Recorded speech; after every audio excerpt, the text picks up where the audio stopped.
Well, hello again. Peter Saturday from Universal Dork.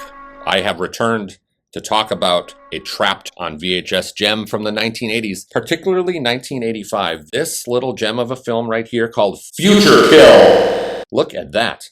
Legit VHS right here. So this one always stuck with me, and I really had never seen this film up until, I don't know, like a couple of years ago for the first time. What I thought the movie was and what the movie actually is are really two completely different things. So back in like the 1980s when I saw this cover for the first time, like I said, it always stuck with me, and probably the reason why is that the artist H.R. Giger, who's known for all of his work and the creation of the Xenomorph from the Alien franchise, he is just such an icon. And back in the day, there were so many people kind of trying to do his like biomechanical style artwork. You'd see a lot of that showcased in like Heavy Metal magazine and stuff. And then going to the video stores back in like probably around 1985 when I was 11 years old with my dad, I would be walking all around by myself, stumbling into little areas like had like sex comedies and stuff. I remember seeing that section and always being like, holy shit, I am not supposed to be in here. And then of course my favorite section, the horror section. And that is where Future Kill lived. So from the cover, you'd kind of think that this is just a straight up sci-fi flick. What it turned out to be is mainly like a mix between, I would say, like Porky's and The Warriors, mixed with a little bit of Terminator. It would make a great double feature with a movie like Judgment Night with like Emilio Estevez and Cuba Gooding Jr. and Dennis Leary. This one really is more of like an urban survival, kind of like horror film with some sci-fi elements.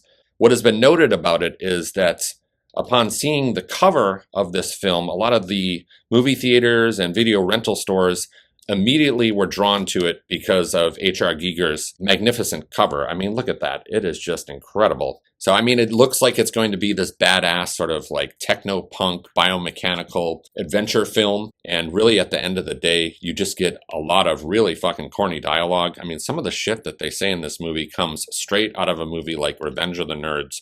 Climb up a tree and act like a nut? Well, if I know, you'll think it's something. I mean, even as we get into the darker moments of the film, there's a lot of comedic stuff that rises to the surface too, that sort of diffuses any sort of real tension, if you could say the Future Kill really has any tension. Splatter. I wonder what's under the armor. I bet that guy's got a heart on 8 hours a day. Might be fun to find out. Bet he hadn't had any since his accident. Probably come all over his chains. But it really takes all of the best stuff of the 1980s and, you know, punk counterculture stuff, fear of nuclear annihilation, radioactive nuclear waste, and all of that stuff and the effects that it could have on society. And it kind of jams it all together in one giant, beautiful mess. Ronald Moore, who directed this film and this film only, he's like an Austin, Texas guy. It had me thinking, I wonder what came first, like the Future Kill artwork. Maybe he saw this in some sort of, you know, art exhibit of Giger himself and, you know, merely asked him if he could use the artwork, or at first if this was even Giger's original artwork at all, and maybe it was someone who had copied his style. But come to find out, Ronald Moore actually did commission Giger to do this artwork for this film. So lucky for him, he was able to convince him to do the artwork for this movie, particularly because this movie stars two people from the Texas Chainsaw Massacre, the original film. Edwin Neal, who played that super psychotic hitchhiker, and also Marilyn Burns, who played the protagonist of the Texas Chainsaw Massacre, Sally. So both of those people are in this film. Marilyn Burns is only in there as kind of more like a cameo. And Edwin Neal, who stars in this film as the villain here, named Splatter. Now, originally the movie was titled Splatter, and they decided against that because they didn't want it to just be lumped in with splatter horror films, particularly a film called Splatter University. They thought it was going to get mixed up. I don't think that there was any way that you would mix up this sort of like cover art, but I would imagine that this would be a weird title to call this thing Splatter and have this cover like this. So I think Future Kill was a pretty good choice, although this movie really does not take place in the future like you would think it would. Now, maybe it's supposed to be a few years into the future, but really this is like a contemporary 1980s film.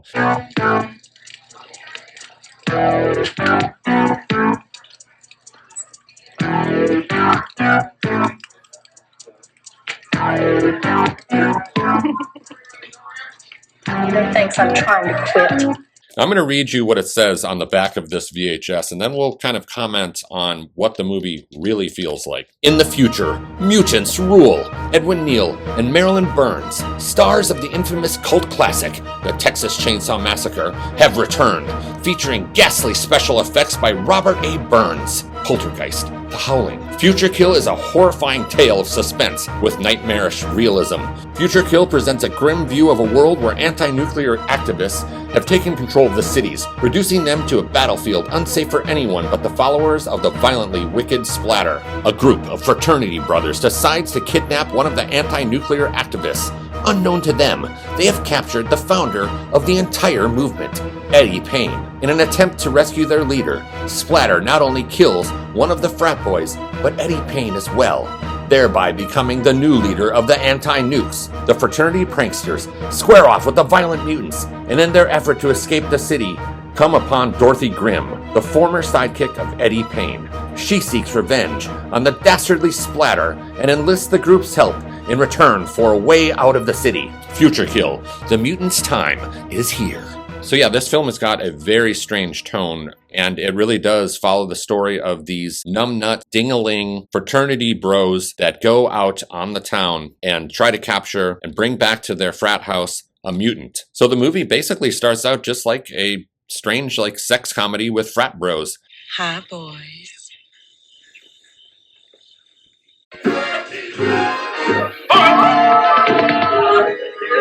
There's like scenes of them in bed with hookers, and then the other frat guys sort of like switching women around on them. They're going to have sex with these ladies, and then they switch a woman out who apparently they're supposed to be finding like unattractive. What's the matter, boy? How do you like these egg rolls?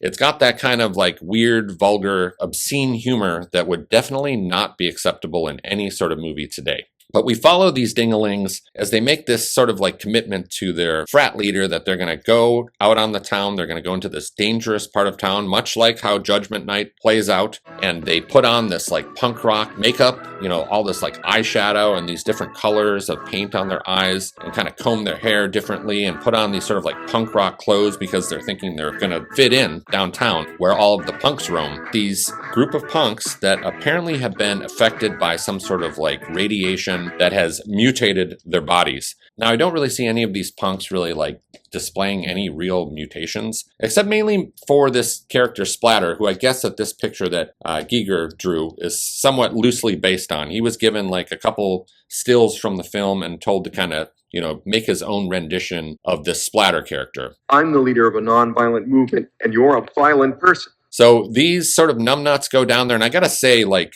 this just proves how stupid these frat bros are, and probably still are today. Come on, get up here. Okay, screw-ups, I want him. Holy shit, that guy looks mean. How are we gonna grab him? That's up to you, but he's the one. So if you were to ask me to go down into some super rough area of town that I was unfamiliar with, and my assignment was to go capture a mutant and bring it back to like a frat house, which I would never join a frat anyway, obviously. But if you were going to ask me to do that, I would tell you to fuck off, and I would quit that frat so quickly. These doofuses go down there anyway in their outfits. The funny thing is once they get downtown, these guys kind of like start enjoying themselves a little bit. At least a couple of the guys who are along for the ride, I'd say that they're kind of the main protagonists of the film.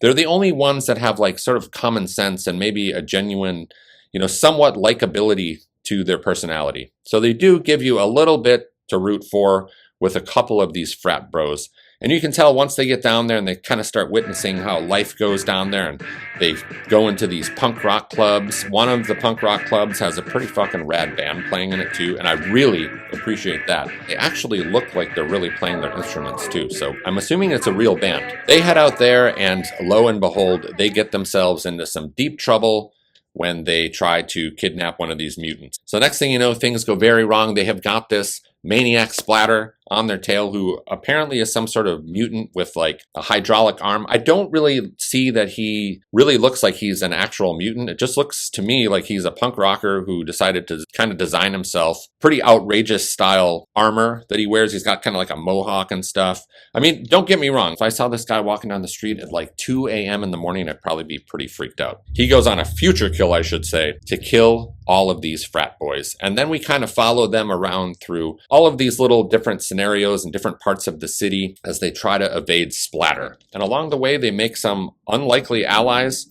And I think there is a little bit of a lesson to be learned by some of these frat boys as they get more and more into this sort of punk rock subculture of these mutants. You basically have two gangs of numbnuts on each side, kind of like squaring off against each other.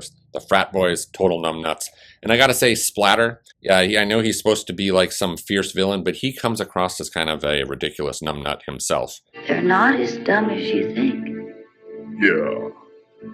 So Future Kill really fits into that punk mutant genre. That was a very popular thing back in the 1980s in like comic books even. You had the X-Men. They were really playing off of that punk rock mutant thing. If you look at the X-Men in the 1980s, they were pretty edgy. And then you had stuff like Teenage Mutant Ninja Turtles. You had stuff like Class of Nukem High. People were really having a lot of fears around nuclear weapons and nuclear energy and nuclear bombs going off and radioactivity and the effects of these weapons in sort of like the Reagan era. People were afraid that if a nuclear bomb were to drop, that everyone was going to fucking mutate. So you had a lot of stuff during that time that involved sort of like this counterculture punk rock thing with the nuclear scare back then. And I don't really blame anyone because at the time I was a little bit too young to really be caring all that much about it. But I do remember my parents talking about all of that shit back then and being really afraid that there was going to be some sort of nuclear war. We had those films like The Day After. Now that one scared the fuck out of me. I don't know if any of you have seen that film. I need to give that one a rewatch because my parents, I remember watching that one with them and it really freaked them out. And the ending of that movie freaked me out as well. So myself being very into punk rock, I've always been into punk rock ever since I was a teenager. I gotta say this film delivered on all levels for me. The fashion in this movie is fucking awesome. You've got some really great fucking punk rock outfits put together, legit 80s style. They had a really great person doing the wardrobe on here. Apparently the person I think that was doing the wardrobe, Giger had some sort of crush on and ended up kind of forming this sort of like relationship or kind of like one night stand with this woman that he was really attracted to, who apparently also played a little bit of a role in getting him to do the artwork because he thought she was so cute. So it's a really fun little film. It doesn't have like the greatest special effects in the world or anything like that. I know on the back here it says that the special effects are done by this guy, Robert A. Burns, who did like Poltergeist and The Howling. But these effects that he pulls off in here are pretty minimal, honestly. There's a lot of kills that take place like where things happen somewhat kind of like off screen. Like some of those kills where you see like someone like pull a knife and then there's just like a splatter of blood on the wall. But it also does have its fair share of like inventive little sequences and kills as well. And I would say overall the look of this film is pretty cool. They're running around like Austin, Texas in the mid 1980s, you know, in all of these kind of seedy areas down there, or seedy areas that they chose. Cool like neon lighting going on and also like no lighting. So even though a lot of this film has kind of like a new wave punk look to it, one thing that this thing also has not going for it is a lot of bad lighting. So there's a lot of really, really dark scenes as well. And I don't know if they're actually really filmed that way or if the transfer to the VHS just makes it appear dark as hell in a lot of like key sequences. And that can make some of these movies a little bit hard to watch sometimes, is lighting like that. And that is why Future Kill is a prime candidate for a fancy ass new Blu-ray. So I believe if they take this thing and give it a restoration, you're going to be able to see everything the way it was really intended to be seen. So I say they've got to put this thing out on Blu-ray. And this is one of those films, just judging from how the theaters kind of, you know, took this movie in merely based on the cover alone. And a lot of the video stores ordered this right away because of, you know, Giger's fantastic artwork that he did. I think that you could sell the shit out of a Blu-ray of Future Kill just based on this iconic cover that Giger did. And I know a lot of people who are collectors of VHS, everyone that I know loves the cover of Future Kill. So a really great little slice of 1980s cheese here, and you wouldn't expect it from the cover. So that's it for me today. Just had to talk about this weird little oddity with this amazing cover. Have a good one, and I will see you very soon.